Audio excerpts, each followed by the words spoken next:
And we are back for week 15 of the WAFL. It's Sentinels and Redwoods. Sentinels in the hunt, but the Redwoods not pictured below, so they will have to win to stay alive in the playoff picture. Josh Dobbs in the first, completing the pass down to the 5, and then handoff to Tony Pollard. Big week last week, scores a touchdown here, putting the Sentinels up. Now 7-0. 3rd and 11. Baker's got time to throw. Gets down to the 6, but he needs 2 more yards, and they get it and more. Michael Thomas with the touchdown catch, so Redwoods tie it up later, 10-7.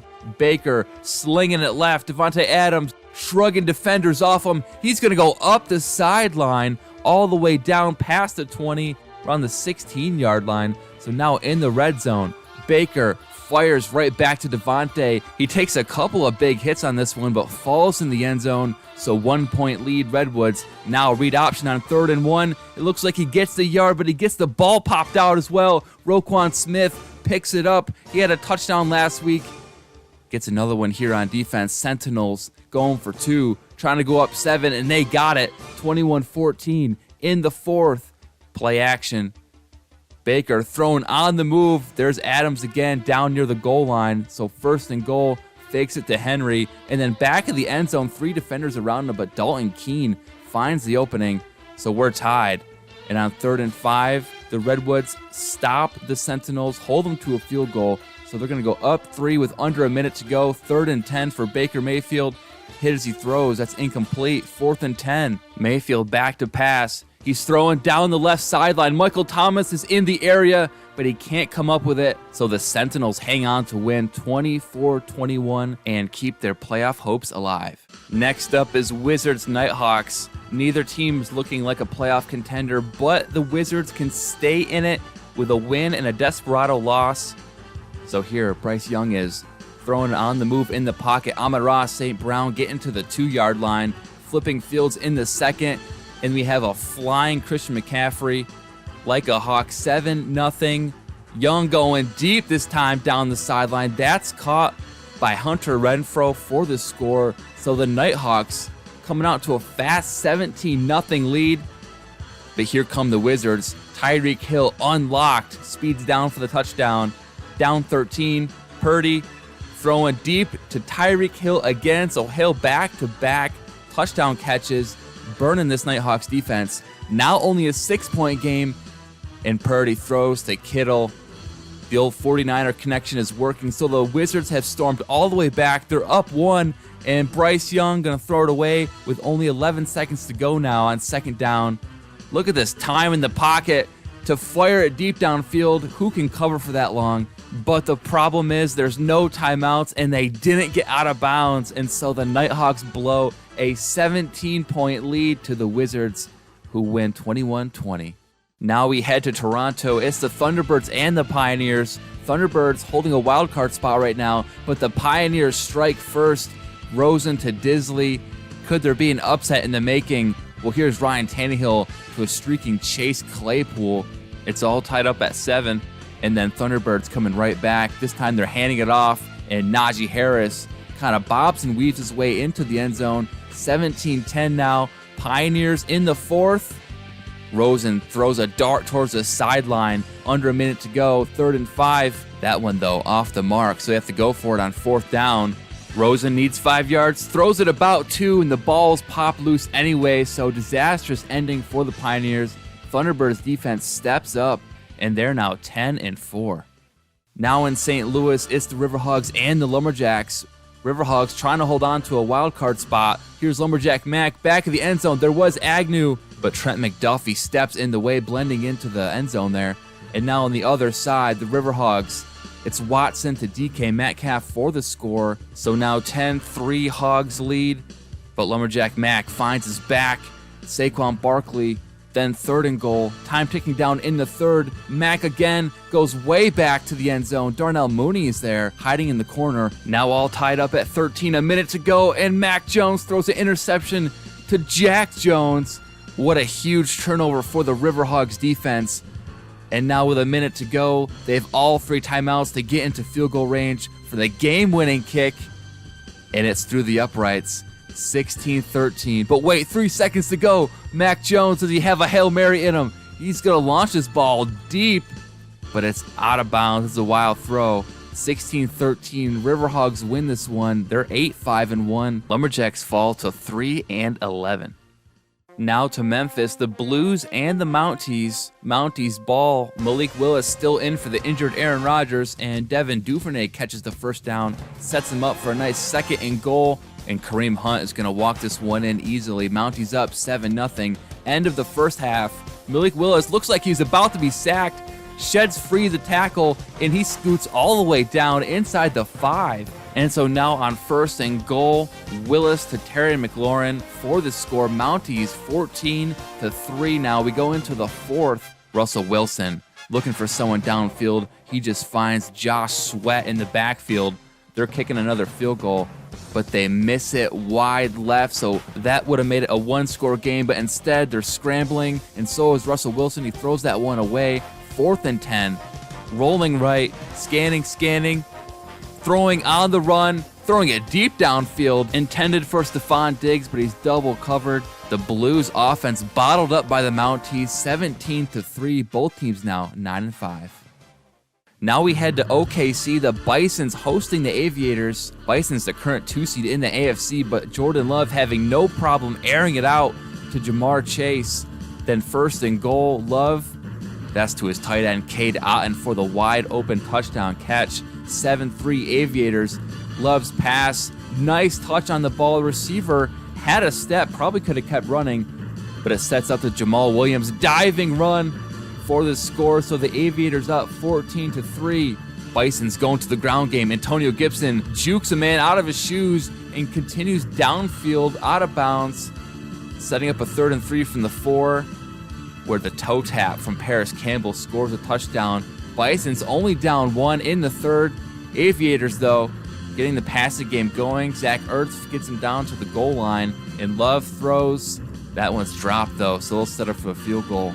17-13. Bison's driving right back. Jameis Winston finds his tight end, Josh Oliver. That gives the Bisons their first lead of the game, but can they hold on to it? Jordan Love throws. Pass complete. Traquan Smith in the end zone. Aviators take it back 24-20. But the Bisons, it's Winston to Darren Waller for the touchdown. With a minute to go, the Bisons think they have it. But Jordan Love, on 4th and 16, no less, completes the pass on the move. Receiver gets out of bounds. And we got a kick to force this thing into overtime. 27-27. Bisons on 3rd and 7. Winston throwing way short of the stick, so Aviators get a chance on 3rd and inches. Nearly intercepted. Bisons one more chance. Clock ticking down to 0. Winston needs a Hail Mary throw. It's batted down. We are tied 27-27 to end this thing. That's the Bison's 2nd straight tie. They're 9-3-2. Now to Orlando, the Orbits versus the Snowhawks. Orbits ball, Jalen Hurts on 2nd and 12. Doesn't see Trevon Diggs there. Snowhawks already up 3. They're going to turn this interception into some more points. The field goal is good, so 6-0, end of the 1st. Hurts feeling the pressure, and the ball pops loose. Been a real problem lately for the Orbits. The Snowhawks recover, and so off the turnover, Trevor Lawrence is rolling out right. He's bombing this one deep. Jackson Smith and Jigba steps out of bounds at the 1. And then here comes a fullback dive. A huge leap by Noah Gray, extending the lead to 16. But on 3rd and 7, this pass and nearly intercepted. So the Snowhawks, they're taking the points. Score 19-0. Jalen Hurts now 4th and 20. Any hope for any points at all? Nope. Cam Hayward puts an end to that. 19-0. Snowhawks get their 10th win, and the Orbits lose their 4th straight game. Now we go to the Desperados and Huskies, 2 of the WAFL's hottest teams right now. Up 3-0. Trey Lance to Deebo Samuel. Deebo with the touchdown. Desperados up 10 in the 2nd now. Justin Herbert throws right. Hayden Hurst with the catch, grabs the 1st. They're inside the 10. And now Herbert on 1st and goal. Back of the end zone. Tough grab, but Elijah Moore comes down with it. Later in the 2nd, play action. Colby Parkinson grabs that touchdown pass. So Huskies take the lead 14-10. Trey Lance buying time in the pocket, finds his back, Travis Etienne, and he's going to scamper down the sideline for the big gain. Now in the red zone, 3rd and 5, nearly intercepted. Desperados, they're taking the points, keep it a 1-point game, but nearing the end of the half, the Desperados have the ball back, and Trey Lance is firing it right back to Debo for the first down, right in field goal range. And so it's 16-14 going into the third. Desperados ball. Trey Lance, his pass is picked off by the safety, Kevin Byard. And so the Huskies are going to take over in great field position. 3rd and 10. The errant throw. They'll have to set up for the field goal. But they take back the lead, 17-16. So back and forth we go. Trey Lance, lots of time, and he's still going to tuck and run. He gets the first, extending the drive. Nearing the end of the third, handoff. Travis Etienne untouched for the score, but they need 2. And the handoff right back to Etienne. He gets it barely, so it's a 7-point game. Huskies, they come right back, and it's Herbert to Hurst to tie this one up at 24. 2 minutes to go, 3rd and 2. That pass is broken up. So field goal unit for the Huskies. They got it to go, 27-24. Desperados down 3, 2 minutes to go. And on 3rd down, Trey Lance finds DJ Chark for the huge pickup. Now in the red zone. 1st and 10. It's Trey to Trey. Lance to McBride inside the 10. Now at the 3. 2nd and goal. Oh, Lance takes a bad sack. Demario Davis gets in there. Under 30 seconds to go. The pass is dropped by his tight end. And so on 4th down, they're going to kick and send this to OT. The Huskies win the coin toss. And so Herbert's going to throw on 2nd down. He's intercepted. That's William Jackson III. And he breaks a tackle from a lineman on his way back to the end zone. And so the Desperados win this one on a walk-off interception, 33-27. They're 8-6. Huskies fall to 9-5. Now in Mexico City, the Golden Eagles hosting the London Black Knights, and here's the Dak Knight himself throwing, Jerry Jeudy catching inside the 5.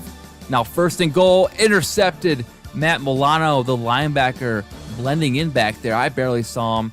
Now Golden Eagles handing off from Andre Stevenson. Nice cut and run for the 1st down. Now in the red zone, they're going back to Stevenson. And he's going to truck a man out of his shoes, fall just a yard short of the goal line.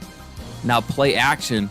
Kurt Benkert, he's got some time, and he's got a sliding Robert Tonyan for the catch. Now into the 4th we go, and the Black Knights are backed way up. Their own end zone right behind them, and the pressure forces Prescott to throw an interception. There's Hufanga with the pick. And so Mexico City, 3rd and goal.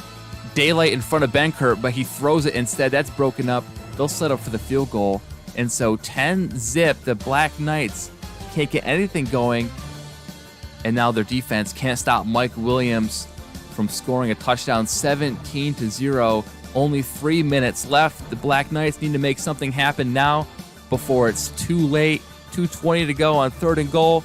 Dak Prescott finds KJ Hamler. The refs take a look. They say he is down. He's got it 2 feet in. I thought maybe 1 foot might have been out, but the refs, they're great at their job. 17-7. Robert Tonyan is back, bringing him all the way down to the 2. Golden Eagles. Handoff. Ramondre Stevenson, patient running, gets to the end zone. 24-7. This Golden Eagle team has come out of nowhere to destroy the Black Knights. Then KJ Hamler, nice grab in the back of the end zone in garbage time. But the Golden Eagles are going to win this one 24-14. They're 5-9, and the Black Knights 6-8. Now let's go to Armadillos Oilers in Houston. Armadillos ball. Jared Goff handing it off to Breece Hall. He bounces it outside. Good running for Hall. Nearing the red zone. Very next play, Goff with some great pass blocking, throwing deep for the end zone, and Byron Pringle is back there for the score, 7-0. In the second, it's Goff to Hall, and Hall hard running, breaking tackles, getting inside the 5, and then he's going to get the ball on the ground, and Hall finishes the drive with the score, 14-0, now 14-3 in the third quarter, and the Oilers are driving. Levis to Justin Jefferson for the score. They're going for 2. Try to bring it within 3 points, but the pass is dropped. He was open too, so it's a 5-point lead for the Armadillos.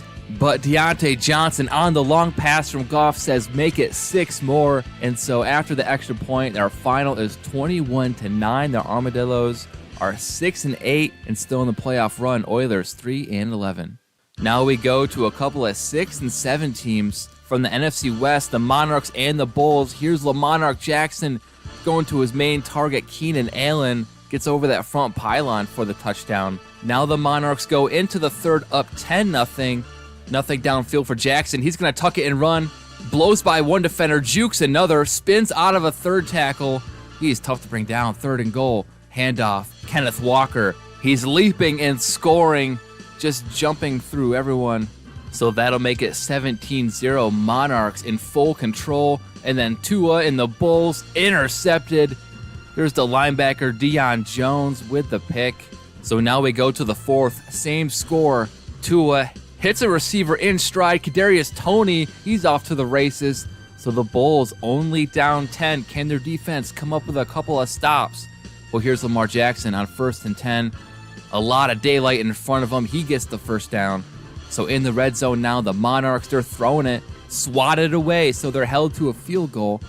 It's a 13-point game, under 2 minutes. There may not be enough time. And Tua, he's under pressure. Anthony Barr gets the sack. 4th and 18 for the Bulls. Running for his life. Tua tosses it up. That's nearly intercepted. So that's the way the game will end. 20-7. The Monarchs win. The Bulls are 6-8. Monarchs 7-7. Next, we head to Utah. The Elks versus Dragons. Dragons already up 3-0. Here are the Elks with a screen to Bijan Robinson on 3rd and 11. Only get 7. So they're going to tie this one up. And then near the end of the first half, the Elks trying to get into field goal range before halftime. And on 3rd and 8, they nail the kick. So lots of kicking early, 6-3. Dragons, they're taking a shot before the end of the half. And Kyler Murray is intercepted. Nick Needham is there with the pick, 6. So Elks get the field goal and then some. And all that momentum going into the half. It's 13-3. And they give it all away. Anthony Richardson is intercepted by Denzel Ward. Now we have a ball game, only 3-point difference. And Kyler Murray slings it toward the sideline. Nice way to stay in bounds for Adam Thielen. And then 2nd and 12. Slinging it right back downfield. This time it's TJ Hawkinson. And then in the goal line, Jahmyr Gibbs carrying the Elks on his back as he goes through the end zone. The Dragons take the lead back. And with under a minute to go, the Elks need some late game heroics. It looks like it was caught, but the pass is dropped. We have a 4th down. Anthony Richardson, he's going to run it for the first. He gets it.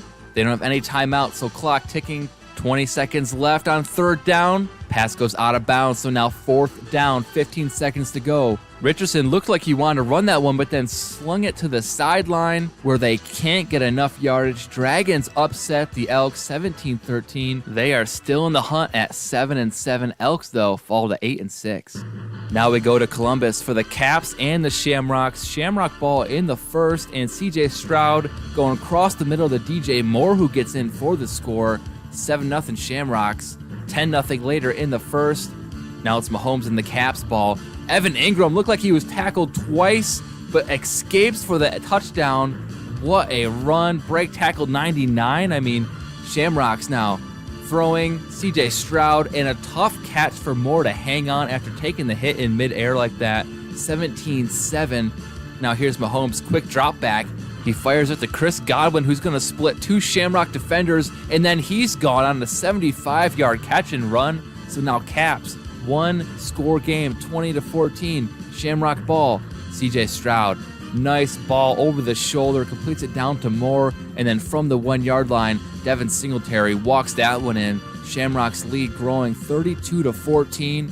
But Mahomes in the 4th. They're coming back. Marquez Valdez-Scantling, he's got speed to burn. These Caps receivers racking up the yards after catch. Now 32-21. Just over 2 minutes to go. Mahomes buying time in the pocket on 3rd down, throws it away.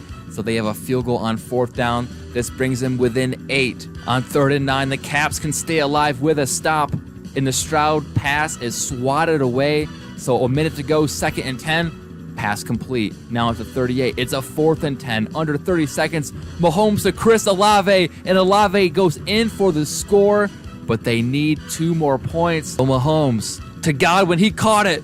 But they're saying he didn't cross the plane. So now they need a miracle onside kick. And they can't get it. So the Caps comeback comes up just 2 points short. And the Shamrocks get their 10th win of the season. Caps are 7-7. Now we head to Tokyo. It's the Voyagers and the Tigers. Voyager ball in the first, and Sam Darnold is firing it down the middle of the field. Mike Gesicki is there for the score. Now beginning of the second, and it's Darnold again, right back to his tight end Gesicki for a second straight touchdown. 14-0 Voyagers. But here's the Tigers, end of the first half. It's the QB, Hendon Hooker. He only needed 1 yard, and he picked it up on the ground. Then the Tigers facing a 3rd and 5. Just over 20 seconds to go, and the pass is nearly intercepted. They're going to get the field goal unit out for their first points of the game right before the half. Now, start of the third. It's a play-action pass. Hooker throwing on the run. This one is intercepted, and the Voyagers are going to get a little return on this into field goal range, and that's exactly what they do. The Voyagers are going to get out the kicker and kick this field goal, and one more to get up 20-3 in the fourth. But Hooker throwing down to Tyler Higbee, his big tight end, inside the red zone. Now 3rd and goal. Looking for room to run, and Hooker's going to get there for the score. And so now Tigers just down 10 points. Plus, they get the ball back. 2:45 in the game. 3rd and 4 for the Tigers. Hooker pulls it down again, gets the first down, breaks a tackle along the way. And so they're driving down the field under 2 minutes now for the Tigers. 3rd and 1. And the pass toward the sideline, they're saying, is out of bounds. 4th and 1 means kicking game. So they're going to bank on their defense. Down 7. The Tigers kick this one off. Zonovan Knight fields it for the Voyagers. He's going to run up the middle and face some resistance. And the ball is going to come loose. So the Tigers with a great chance here. But the review says the knee was down. I don't know. The ball might have been coming out. That's a tough one. So 3rd and 3. They needed a stop. Austin Eckler gets the first and runs out the clock. 20-13. The Voyagers hang on. They're 8-6. Tigers 4-10. Now let's go to Sunday night primetime. It's the Antlers and the Dreadnoughts, both at 7-6 with playoff hopes on the line. And Josh Allen whips it down to the 5-yard line, then 3rd and goal. He's moving and clearing up room for his receiver Tyler Lockett, and the touchdown. 7-3. But here come the Dreadnoughts from the 10. It's Geno Smith firing it down to Isaiah McKenzie in the end zone. Dreadnoughts take the lead. The Antlers in the 4th. Josh Allen tucking and running and fumbling near the goal line, a costly turnover. Dreadnoughts take over later in the 4th. Allen back to pass on 3rd down, and that's Chris Wormley with the sack. Now Dreadnoughts ball 3rd and 10. Smith firing for the end zone, swatted away. The Dreadnoughts are settling for the field goal and the 6-point lead, so it's going to be a touchdown to win this thing. Josh Allen, 1st and 10, pass complete. They're inside the 30-yard line, 15 seconds to go and a timeout. Pass complete down to the 10. Last timeout used, under 10 seconds to go.